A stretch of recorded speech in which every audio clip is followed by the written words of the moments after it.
Assalamualaikum warahmatullahi taala wabarakatuh. Sorry lah tuan-tuan. Baru dengar balik suara saya. Saya termute lah pula kan. Thank you lah yang mendengar menonton saya. Salam Reform, salam perjuangan saya ucapkan.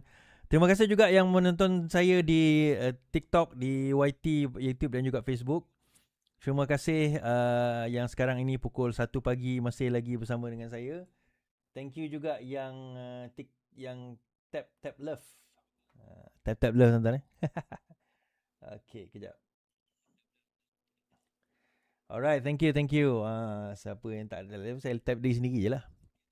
Okay, dah boleh dengan suara cantik Sorry, saya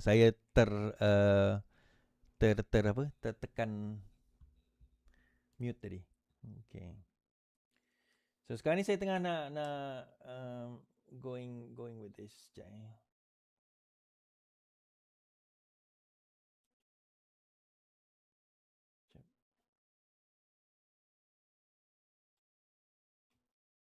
Okay, alright.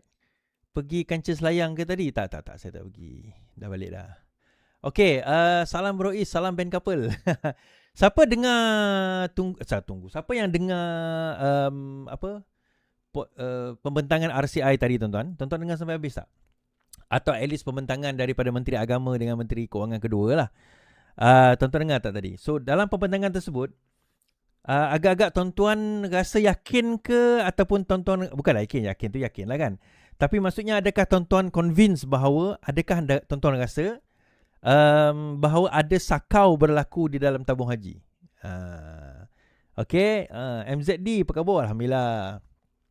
Adakah anda yakin bahawa sakau berlaku dalam tabung haji? Yakin ke tidak? Ni saya nak tanya tuan-tuan ni. Waalaikumsalam Abang Di. Salam dari California, Argo Mama kata kan. Salam dari Sungai Buloh. Saya nak tanya tuan-tuan, adakah tuan-tuan yakin bahawa tabung haji tadi ada sakau atau tidak? Okay, ada berlaku sakau? Kudin kata, Syam kata yakin. Kondipen is initial magic kata. Yes, Deno Kutra kata. Memanglah yakin. Mana PMX kita akan bincang kejap lagi Yang mana PMX tak ada PMX kita akan cerita. Tapi saya nak tanya tuan-tuan yakin ke tidak? Di dalam tabung haji daripada 2014 sampai tahun 2018, 2017 ada sakau berlaku. Okay. Saya tak nak cerita 2019, 2020, 2021, 2022 tu yang tu satu cerita.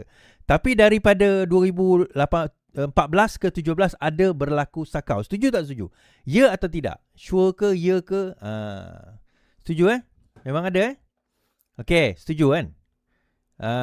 Okay, memang ada. Okay, ya, yakin. Suzana kata yakin, ya. Soalan saya, pada pandangan tuan-tuan, siapakah yang sakau? 193 juta bagi Jolo. Ya, saya kata. Tapi siapa sakau? Daripada tahun 2014 sampai tahun 2018, siapa yang sakau? Komen. Adakah management sakau? CEO sakau? CFO sakau? Lembaga pengarah sakau? UMNO sakau? Siapa sakau? Satu dunia sudah tahu nak tutup apa lagi bro. Siapa yang tutup? Tak, saya tanya siapa yang sakau. BN sakau. Okay, Ahmad Khairul kata DAP yang sakau. Tak, saya tanya 2014 sampai 2018 siapa yang sakau? 2014 sampai 2018, 14 sampai 18 DAP tak memerintah.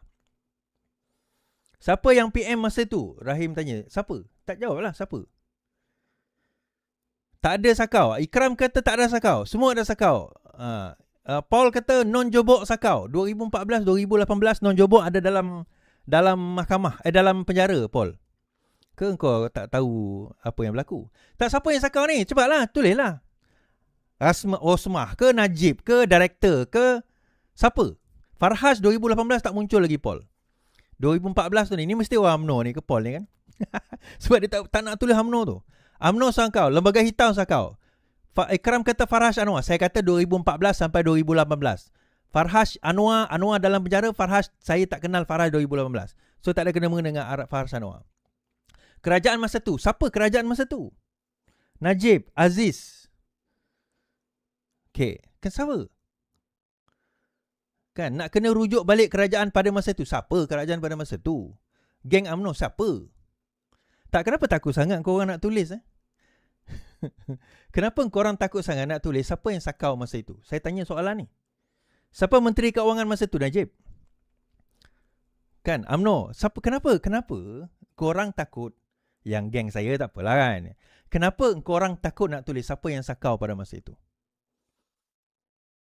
Kan, Paul Ross. Nama dia Paul Ross, tapi saya tahu dia ni orang Islam. Siapa yang sakau pada masa itu, Paul? Kenapa takut nak cakap siapa yang sakau pada masa itu? Tak, soalan saya, kenapa takut?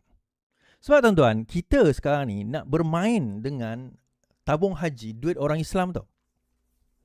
Tapi kalau kamu sebagai orang Islam, kamu tak ada rasa sedetik hati kamu rasa marah apa yang berlaku pada waktu itu, kamu kena cek iman kamu balik tau. Sebab sebelum ini bukan main. Kita pejuang Melayu, kita pejuang Islam.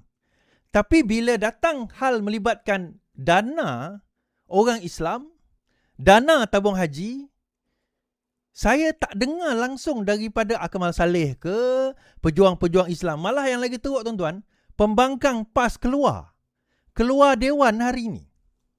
Yang tinggal dalam tu bersatu je lah dengan Syed Saddiq. Pembangkang Islam yang kononnya memperjuangkan Islam tu keluar. Saya percaya dia macam inilah. Dia nak marah Anwar Ibrahim tak ada, tak apalah, dia marah lah. Dia boleh marah, dia boleh maki, tak ada masalah. Tapi the moment dia keluar tu, maksudnya dia telah mengkhianati orang Islam yang dia orang konon-kononnya perjuangkan itu sendiri. Setuju tak setuju tuan-tuan?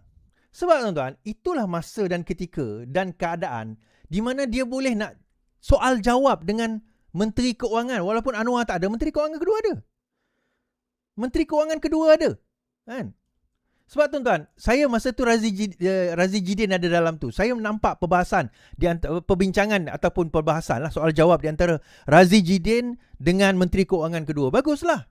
Maksudnya Razi Jidin tu ada dalam tu nak bertanya soalan. Soal jawab, tanya itu, tanya ini berkenaan dengan apa orang kata tentang 4 hotel yang tabung haji bayar 1.5 bilion upfront. Antara duit sakau terbesar, dia tak sebut sakau tapi saya sebutlah, kehilangan terbesar 1.5 bilion. Antara yang terbesar kehilangan. Dan tuan-tuan, saya tertarik bila ada orang mempersoalkan ada sebuah syarikat zaman ni, saya bukan nak bela sangat Mujahid lah kan. Sebuah syarikat yang pernah dikaitkan dengan Tony Pua diberi satu projek tabung haji, sedangkan Tony Pua dah keluar daripada syarikat tu 2012 lagi. Okey, tak apa. Dia kata tidak patut kita bagi projek kepada orang bukan Islam. Tabung haji ni duit orang Islam, kenapa bagi projek kepada orang bukan Islam? Pertama bangang lah siapa yang cakap itu, termasuk yang cakap itu Ustaz Zahrudin. Tapi hari ni dibentangkan 180 juta diberikan oleh tabung haji kepada syarikat Jolo, tuan-tuan. Saya nak tanya, Jolo ni Islam ke bukan Islam? Saya nak tanya, Jolo ni Islam ke bukan Islam? Kalau nak marah Tony syarikat yang katanya bukan Islam, Tani Puan, okeylah nak marah, sepulanglah pada korang pejuang-pejuang sokol Melayu Islam ni. Tak, yang sekarang ini yang tabung haji bagi duit 100 lebih juta, 160 juta kepada sebuah syarikat berkaitan dengan Jolo, dan duit itu burn, tuan-tuan. Itu saya nak tanya, korang rasa apa? Yang tu saya nak tanya, korang rasa apa? Korang rasa apa? Tak, tuan-tuan, kita tak nak bahas bab Anwar Ibrahim lagi ni. Ini cerita lain lagi ni. Yang Anwar Ibrahim kita letak tepi dulu. Ni saya nak cerita RCI secara keseluruhan dahulu ni. Kan, saya nak cerita secara keseluruhan dahulu. Korang rasa apa? Korang tak rasa apa-apa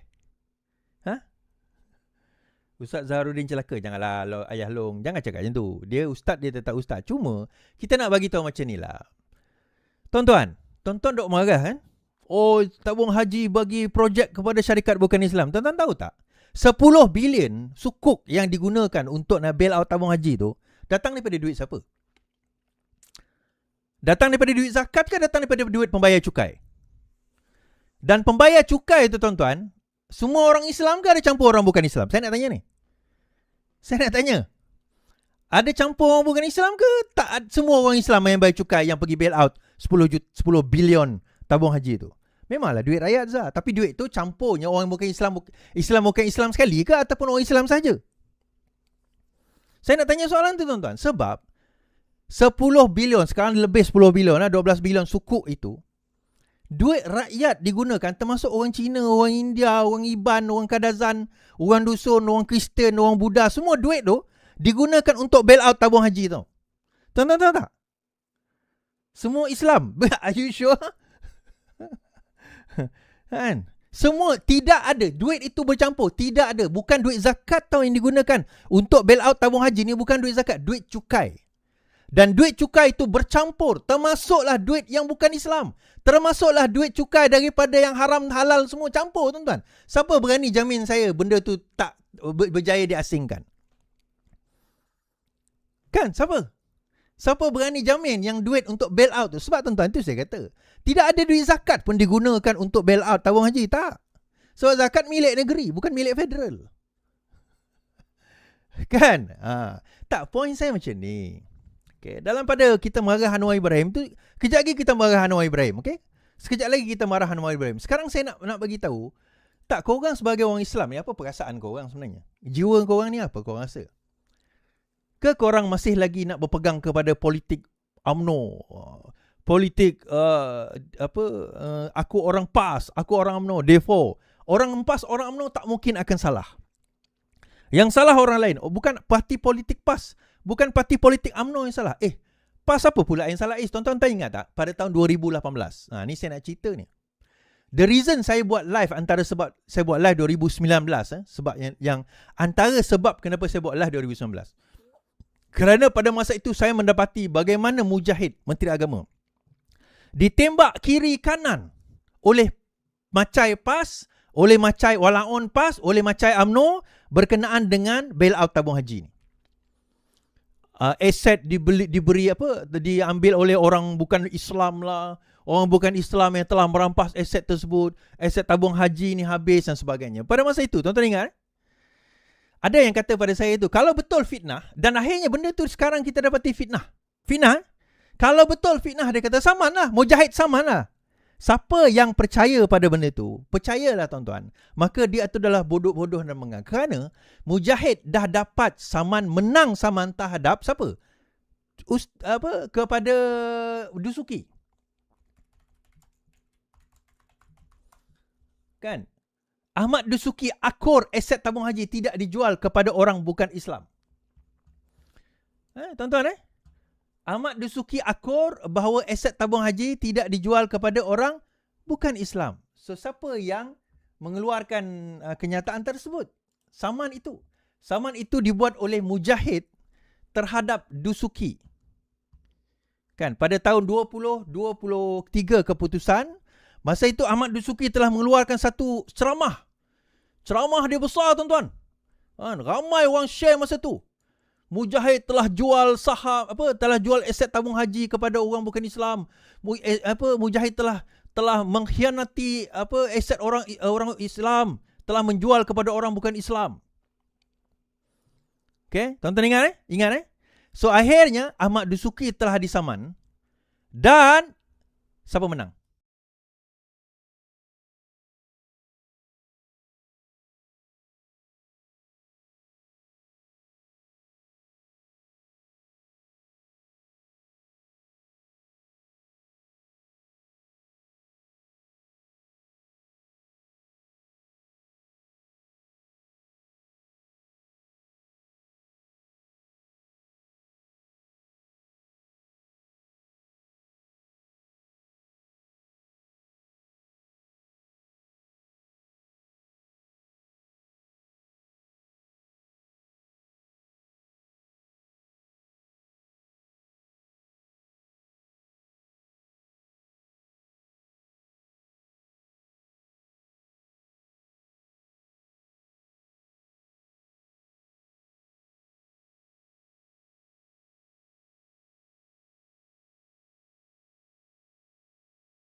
yang buat ceramah mengatakan bahawa sebenarnya apa yang berlaku tuan-tuan, apa yang berlaku, aset tabung haji ini telah dijual kepada orang bukan Islam. Dia kata pada waktu itu telah dijual kepada orang bukan Islam. Siapa ingat? Siapa ingat tuan-tuan? Saya tanya ni, siapa ingat? Dan siapa yang fitnah, siapa yang antara tuan-tuan mungkin fitnah Mujahid pada waktu? Sebab saya nak jumpa Mujahid ni, saya nak sampaikan minta maaf. Minta maaf lah. Tuan-tuan minta maaf. Siapa ingat? Dah okey dah sekarang. Tak, saya nak bagi tahu bagaimana keadaan, situasi, suasana. Bahawa pada waktu itu bagaimana Mujahid difitnah. Tak, yang benar kita cakap benar lah, yang salah kita kata salah lah. Itu je. Takkan kita benda tu pun kita nak explain kan? Dan siapa antara yang tak bersetuju, yang menyebarkan fitnah pada waktu itu? Orang PAS. Orang PAS, tuan-tuan. Orang PAS, ingat. Geng PAS yang sebar fitnah dengan UMNO lah pada waktu itu kan. Kalau tuan-tuan ingat lah, geng PAS dan UMNO. Siapa ingat lagi? Akhirnya, ada orang tanya saya semalam, dia kata, kalau betul Mujahid difitnah berkenaan dengan jual aset kepada orang bukan Islam, kenapa tak saman dia? Saya kata, inilah dia. Tuan-tuan, inilah dia.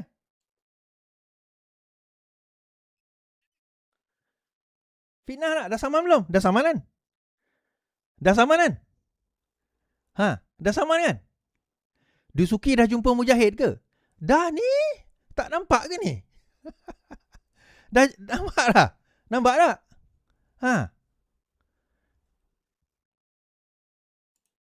Saya ingat letih explain pasal SPV ya, betul? Saya explain pasal SPV pada masa itu. Orang tak faham SPV itu apa. Yelah, dia walaupun mana dia faham. Kan? Mana dia faham SPV? Mana dia faham? Tapi yang menariknya tuan-tuan, hari ini ada peluang untuk masuk dalam dewan. Orang PAS juga ni. Untuk masuk dewan, untuk pergi hentam, tanya soalan. Tapi orang PAS tak ada dalam dewan hari ni. Tak ada lagi. Lepas ni tak ada lagi. Pembentangan RCI khas tak ada lagi tuan-tuan. Kalau saya kat situ, saya akan tanya soalan banyak tuan-tuan. Of course, kalau nak harapkan orang PKR, of course orang PKR tak akan tanya. Kalau nak harapkan orang BN, mampuslah orang BS tak akan tanya. Sepatutnya orang PAS lah. Orang PAS lah sepatutnya tanya soalan tersebut.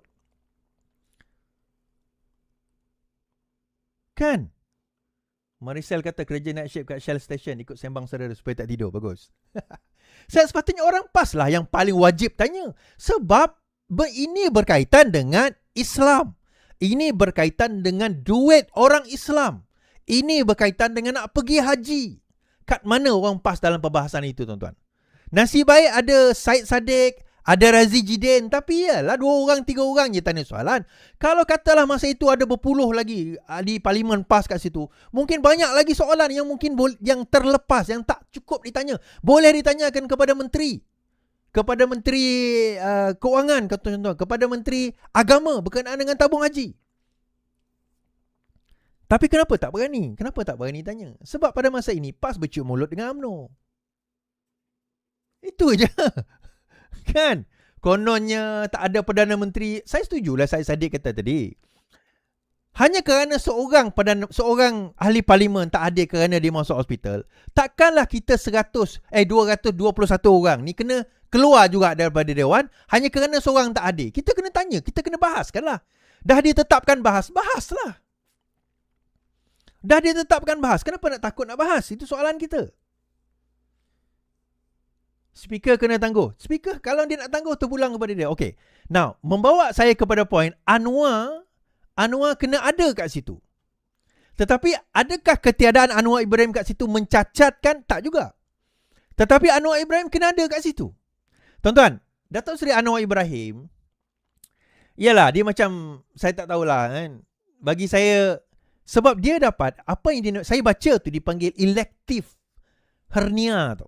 Operation elective operation. Saya ni bukan orang medical lah, tapi kita tanyalah kawan-kawan kita kan yang medical kan. Elective ni bermakna it is non-emergency, bukan emergency.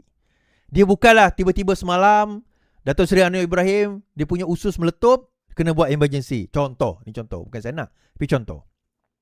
Dia bukan, it is not an emergency. Maknanya, lepas dia bentang hari ni, lepas dia jumpa dah bentang esok, 12 hari bulan, dia boleh buat pembedahan tersebut. Sebab pembedahan tersebut adalah dipanggil elective surgery. Maknanya dia pembedahan yang boleh dibuat pada masa yang lain. Dia bukan acute, dia bukan satu benda yang perlu dibuat segera. It is non-emergency. Okay, itu kita kena faham itu dulu. Tadi kita bercakap soal kenapa kena persoalkan satu hal. Okay, Anwar Ibrahim. Dia kena ada di situ untuk membentangkan, untuk ditanya soalan. Kenapakah RCI itu tidak dibentangkan lebih awal? So, Menteri Agama ada keluar kenyataan dan saya share dalam Facebook saya. Dia kata, kita tak bentangkan, dan juga jawapan Anwar Ibrahim sebelum ni lah. Dia kata, kita tak bentangkan kerana kita takut ada dipanggil, bukan dry run apa dipanggil. Orang bawa deposit terkeluar daripada tabung haji kerana panik. Sebagaimana pernah berlaku pada tahun 2019. Jadi sebab itu kita tak nak dulu bentangkan pada 2023 kerana kita takut orang bawa keluar duit lari, bawa keluar apa benda-benda itu semua. Kita nak baiki dulu. Tabung haji supaya bila dah confident rakyat, maka lepas itu kita boleh bentangkan. Now, ada beberapa masalah tentang benda ni, tuan-tuan. Ada beberapa masalah tentang hujah ini. Masalah pertama adalah, dia kata contohnya seperti 2019. Lihat bagaimana tabung haji telah, dia kata tabung haji telah ada lebih 6 bilion pada masa itu. 6 bilion telah membawa 6 bilion ringgit telah dibawa keluar daripada tabung haji. Nah, kalau kita tengok, apakah yang menyebabkan pada tahun 2019 6 bilion ringgit dibawa keluar daripada tabung haji? Dan kenapa yang dibawa keluar pada waktu itu bukan kerana ialah masalah tabung haji satu hal lah, tapi kerana masalah daripada komunikasi kerajaan pada waktu itu yang gagal.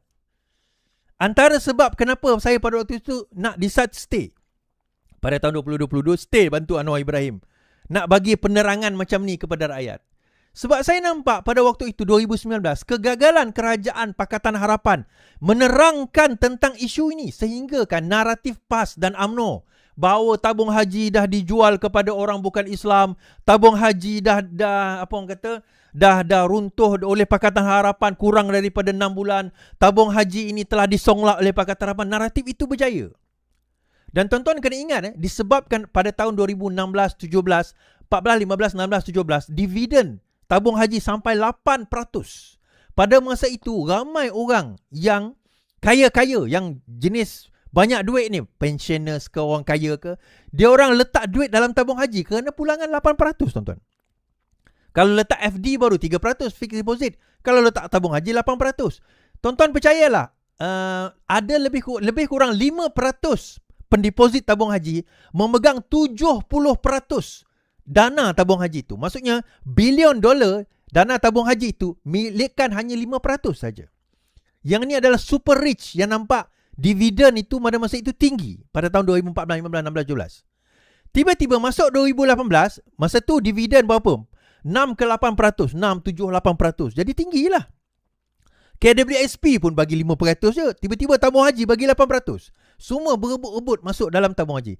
Tiba-tiba pada tahun 2018, bila betul-betul akaun tu dah dibuat, dia letakkan hibah 1.2%. Semua pendeposit yang 5% tadi tu, yang mana yang mengharapkan dividen tinggi, cabutlah tuan-tuan. Of course lah, obviously. Jadi point saya adalah, reason kenapa 2019 orang cabut lari, bukan kerana dia tak confident dengan tabung haji pada waktu itu. Kerana dividen dah turun. Dan dia tahu dividen tu tak boleh nak dibagi balik dah. Dividen tu tak boleh, tak akan dapat balik 8% dah. Dia orang dah tahu. Kerana pembentangan daripada kerajaan pada waktu itu, masalah tabung haji, gaji dan sebagainya.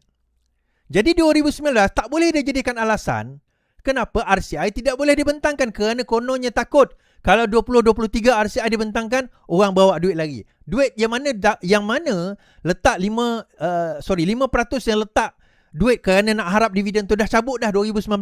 Yang tinggal tu memang betul-betul orang tak nak keluar duit dah.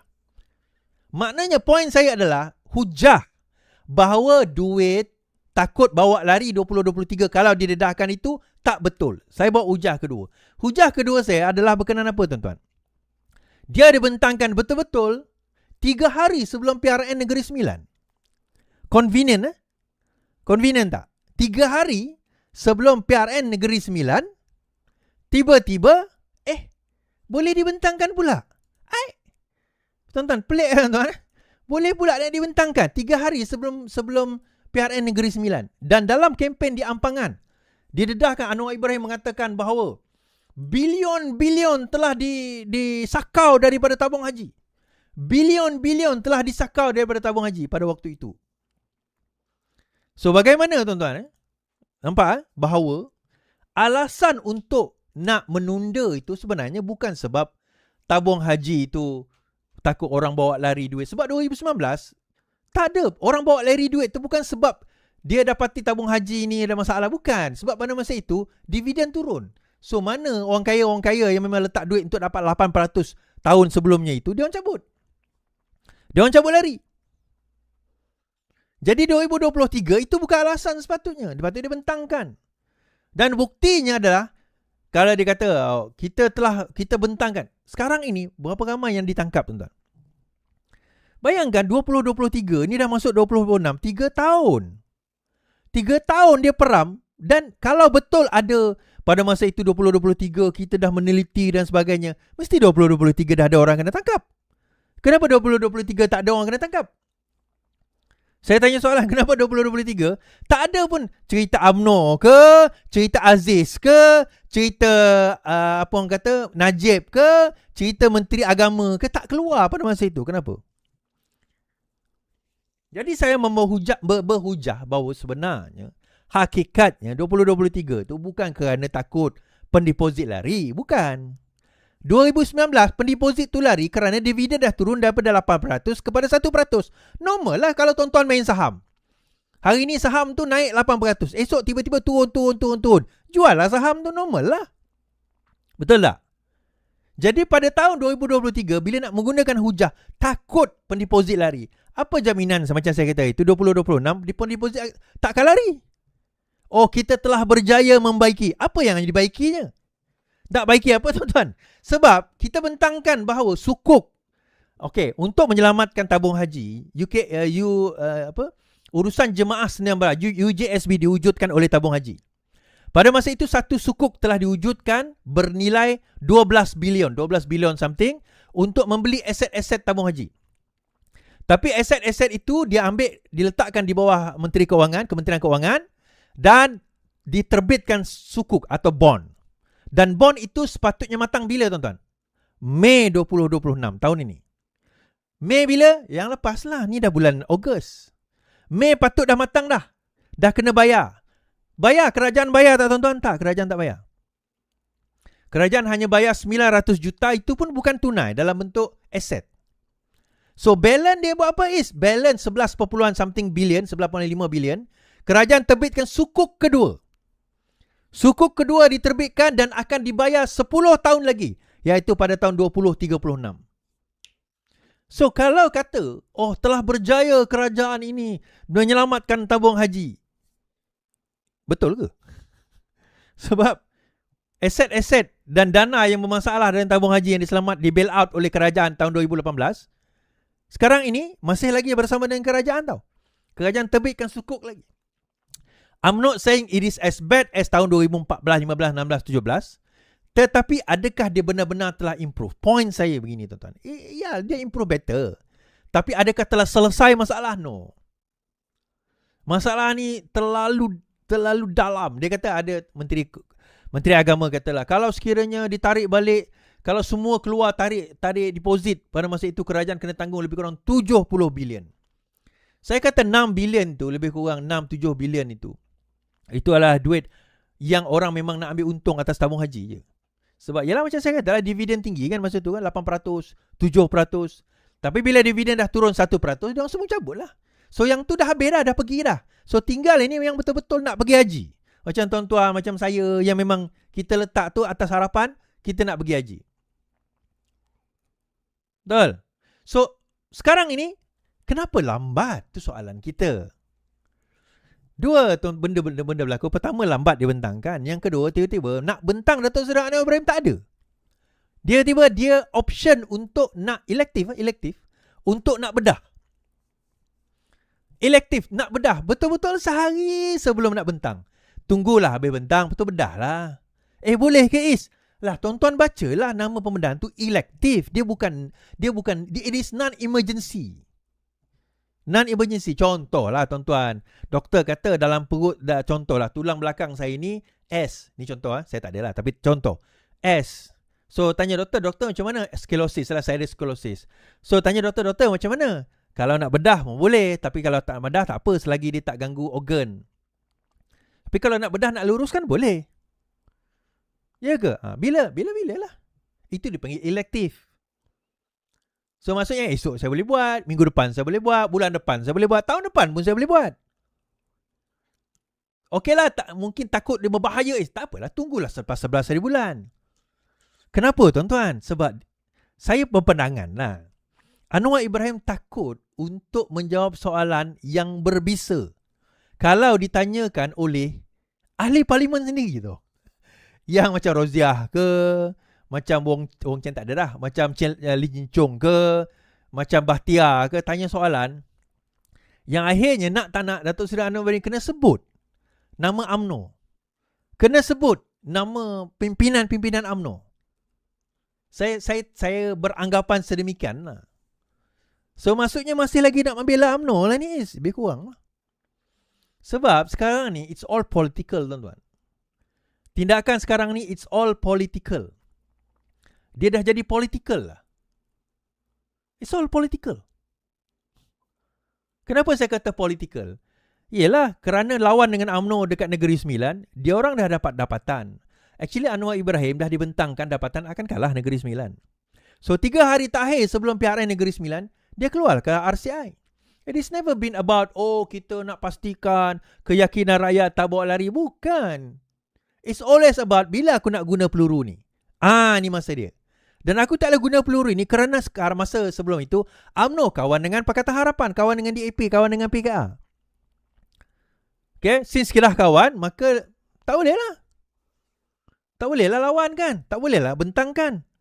Nanti jadi masalah kalau dibentangkan. Nanti dia orang tarik sokongan. Tarik sokongan susah. Jadi masalah. Kan? Lepas sama-sama. Dia tu Rafizi kata, seperti setiap parti baik Pakatan Harapan, Barisan Nasional, Perikatan Nasional mempunyai saham dalam taraf apa yang berlaku dalam RCI tabung haji, kata Rafizi. Setiap gabungan parti ada saham dalam apa yang berlaku. Penyelewengan dan salah tabik urus berlaku di bawah kerajaan Barisan Nasional sehingga rizab tabung haji jadi negatif dan kerugian berbilion ringgit. PAS mensucikan perkara itu, malah mengulangi dakyah aset tabung haji dijual kepada bukan Islam. Nak backup UMNO. PN tak bayar 1.5 bilion yang sepatutnya dibayar kepada tabung haji atas alasan COVID. Tapi guna wang jana buat jana wibawa boleh.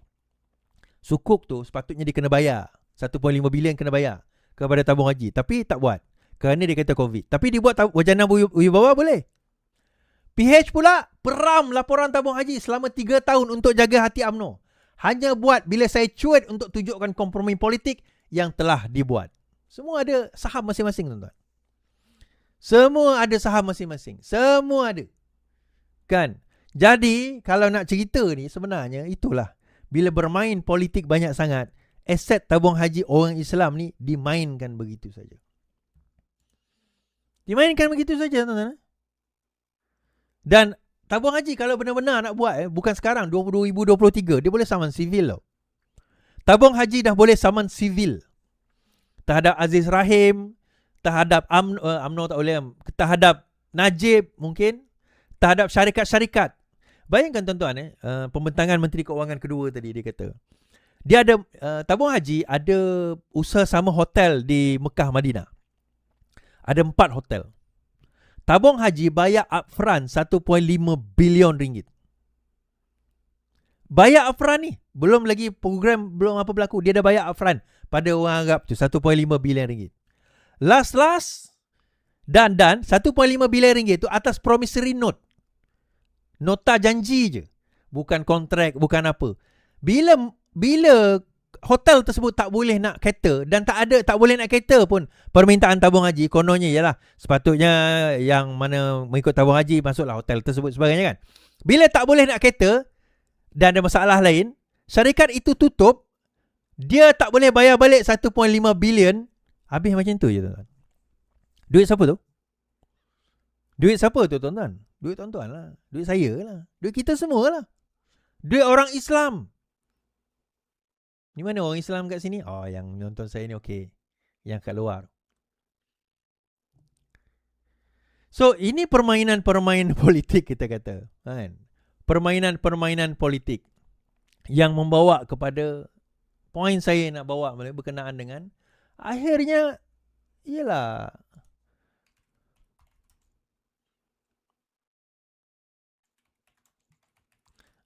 pergabungan di antara gabungan di antara Bersatu dan juga PKR yang akan berlaku tidak lama lagi. Bagaimana saya ramalkan sebelum ini kan, yang akan berlaku tidak lama lagi, sebagaimana yang saya sebut sebelum ini. Amiruddin adalah adindaku. Eng Sulim adalah sahabatku. Gunaraj Josh adalah temanku. Dengar tu Oh, siapa tu? Suara siapa tu? Suara siapa tu? Komen sikit. Suara siapa tu? Boleh familiar tak suaraku? Tu saya nak tanya orang PKR lah kan. Sementara tu. Kalau orang-orang PKR yang mana rasa tak sanggup lagi nak bersama dengan geng-geng kartel dan semburit, marilah bersama dengan hamba ini di Bersama. Marilah scan. Screenshot boleh scan. Masuklah bersama. Join bawah saya. Bawah Iswardi tuan-tuan. Jadi downline saya ni. Padahal tuan-tuan, gabungan ini bukanlah satu gabungan yang kita rasa pelik lah. Bukan pelik macam mana. It is something that we already expected. It's just a matter of time. Kan? It's just a matter of time. Bila benda tu akan berlaku. So akhirnya dia dah berlaku dah. Kan? Dia dah berlaku. So sekarang ni dah akan berlaku. Belum lagi berlaku. Akan berlaku. Mustahil. Tak mungkin lah. Mana mungkin berlaku lah. Takkan lah. Dia macam ni lah tuan-tuan. Saya cakap ramai orang tak percaya. Bila dah berlaku, dah tak percaya ni satu, dia maki saya. Maki. Okay? Lepas itu bila dah berlaku, dia kata, ini semua dia bagi alasan. Dia bagi alasan. Kak Nolila kata, tak payah lagi yang PKR masuk bersama. Tak apa, jangan risau. Geng PKR boleh masuk bersama, tapi kita akan limitkan lah. Yang mana kita tahu geng-geng yang memang jenis tak boleh pakai, awal-awal kita sekat lah. Kan? Yang mana yang mungkin ahli-ahli biasa tu kita ambil lah. Baik, what's the way forward lepas ni tuan-tuan? Apa jalan ke depan lepas ni untuk PKR? 16 hari bulan ni akan menjadi satu titik tolak kepada persoalan sama ada DAP akan bersama dengan kerajaan ini atau tidak. Ada yang kata pada saya, dia kata, takkanlah DAP nak lepaskan kuasa. You'll be surprised. Ada orang di dalam DAP ni, it's never been about power. It's always being about, you can be in power for 1 year, 6 months, 8 months, whatever. Tapi kalau dengan mengekalkan sedemikian, imagine for the next 10 years orang tak percaya dengan kau. So it is better for you to sacrifice that 1 year sebagai menteri, timbalan menteri, to make sure yang orang Cina kembali percaya kepada kau. Kajian mengatakan the deficit kepercayaan, the trust deficit among the Chinese and the non-Malays kepada DAP ni berlaku kerana DAP masih percaya kepada Anwar Ibrahim. Secretly, DAP dok beritahu orang dia bahawa kami tak boleh buat apa-apa sebab ini Anwar. Kami tak boleh buat apa-apa sebab ini Anwar. So, tahun pertama boleh lah kau kata, tahun kedua boleh. Masuk tahun ketiga orang dah persoalkan. Kalau Anwar, kenapa kau tak keluar? Tahun keempat orang dah mula mempersoalkan. Dan buktinya di Sabah, Warisan menang. Di Johor, DAP teruk. Dia menang tapi teruk result dia. Dan di Negeri Sembilan, dia kalah teruk. Anthony kalah teruk. Dia dipati bahawa jumlah Cina yang turun keluar mengundi, non-Malay terutama, yang keluar mengundi itu kurang, which is about 60%. Biasanya yang turun kalau PRU 70-80%. Yang ni dalam 60-60% saja. Pembentangan ini tuan-tuan boleh tengok dekat Ilham Center. Saya ada share dalam saya punya YouTube saya kan. Nah, daripada situ kita tengok the future dia, masalahnya akan adalah pada Anwar Ibrahim. Masalahnya pada Anwar Ibrahim nanti tuan-tuan. Kerana Anwar berdepan tidak akan tekanan jika DAP tinggalkan kabinet. Kenapa tekanan? Yalah, obviously. Kalau DAP tinggalkan kabinet, it means only one thing. DAP dah hilang kepercayaan kepada Anwar Ibrahim. Dia mungkin tak akan tinggalkan Madani kerana dia akan nampak buruk, kerana kerajaan tumbang kerana dia. Tetapi bila dia tinggalkan kabinet, dia akan memberi keyakinan kepada orang Cina, betul, dia orang ni tinggalkan kekayaan, tinggalkan kuasa demi kerana protes terhadap Anwar Ibrahim. So kembalilah keyakinan pengundian Malay tu, okeylah, tak apalah. Tapi pada Anwar, dia akan ada masalah tuan-tuan.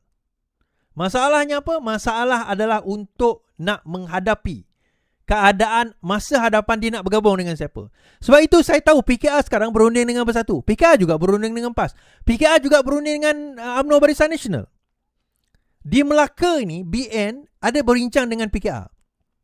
Dalam masa yang sama, BN juga ada berbincang dengan PAS, dengan PN. So PN sekarang ini sedang mengatur langkah. Dan, saya bagi tuan-tuan heads up. Tahun depan, 2 tahun lagi, 2028, pemilihan parti sekali lagi. PKR punya pemilihan parti. Dan itu penggal terakhir Anwar jadi Perdana Menteri. Kalau lepas ini, tahun depan katalah Anwar tak jadi Perdana Menteri, bukan Perdana Menteri, Presiden, Kalau tahun depan Anwar tak jadi Perdana Menteri, dia tak boleh, tak ada alasan lagi untuk nak jadi Presiden. So, siapa bakal jadi Presiden? Tuan-tuan tahu tak move yang sebelum ini berlaku kan? Tiba-tiba, Izzah letak jawatan. Izzah letak jawatan, saya dah explain lah. Dinaikkan Saifuddin Nasution. Logik dia, kenapa Saifuddin naik? Saya kata Izzah letak jawatan. Hari tu kan saya dah cakap, yang akan naik sepatutnya Amiruddin. Kenapa tak dinaikkan Amiruddin? Tiba-tiba dinaikkan pula, siapa tuan-tuan? Dinaikkan Saifuddin.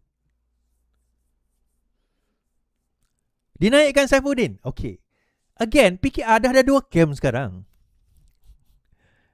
Camp yang pertama adalah camp yang sekarang ini cooking something in PKR, yang dia orang tengah take over PKR. Siapa camp itu tuan-tuan? Camp Amir. Amir percaya dia akan jadi presiden. Letaklah Saifuddin lepas ini. Saifuddin tak boleh buat apa tuan-tuan. Sebab Anwar nak letak Saifuddin jadi presiden, ganti dia. Dia nak letak Izzah. Izzah dah tak boleh. Izzah dah letak jawatan. So dia nak letak Saifuddin. Saifuddin tak boleh. Saifuddin lawan Amir, katalah pemilihan parti, Saifuddin lawan Amir, Saifuddin akan kalah. Amir akan menang tuan-tuan. Saya dah cakap dalam Goodcast Show beberapa bulan lepas, tahun lepas ke bulan lepas. Saya kata Amir akan take over sebagai presiden. So bila Amir take over sebagai presiden, dia akan bergabung dengan siapa? DAP berkemungkinan tarik diri. Amanah berkemungkinan akan ikut DAP tuan-tuan. Sebab Amanah ni terhutang banyak dengan DAP, berhutang budi banyak dengan DAP. Datang pilihan raya duit DAP, datang nak bangunkan parti duit DAP, dia tak boleh nak seimbang lah. So PKR kena cari rakan. Siapa rakan gabungan? Bersatu pula, Muhyiddin Yassin is out. Muhyiddin Yassin tak berapa sihat. Saya dah cakap dah, Azmin akan take over. Azmin akan ambil alih. It's just a matter of time untuk mereka bergabung dan membentuk satu ketumbukan. Kerana apa? Kerana kalau tuan-tuan kira lah, kerusi Bersatu di Selangor dan kerusi Bersatu di Dun Selangor ada berapa?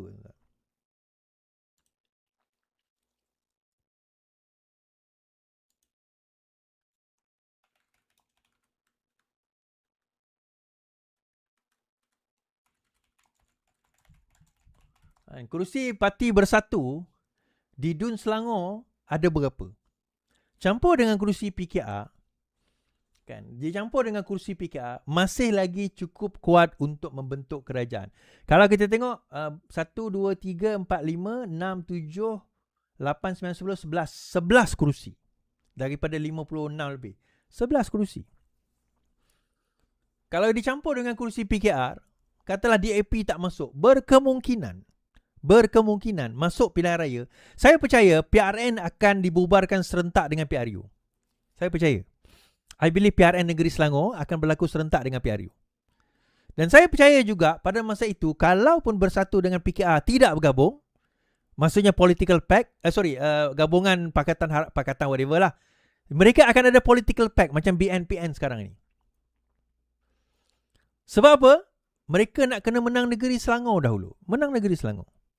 Lepas menang Negeri Selangor, the rest is easy. Amir, dia ada keyakinan bahawa dia boleh memimpin PKR.